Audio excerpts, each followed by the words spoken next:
Hi guys, welcome back to Advanced Alight Motion. In this tutorial, I will show you how to create Stickman Character Walk cycle inside Alight Motion. Let's start the tutorial. First, make a character and separate all the parts which have joined. Rename the layer like shown on screen.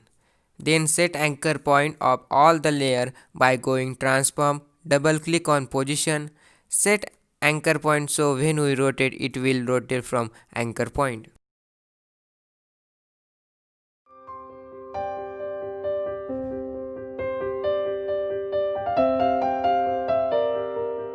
Now set a first position.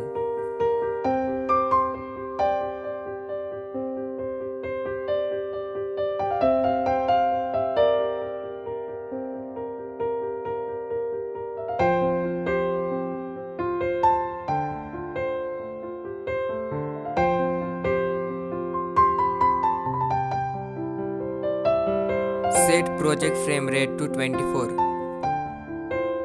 Now go to 20 frames and select all the layers and trim.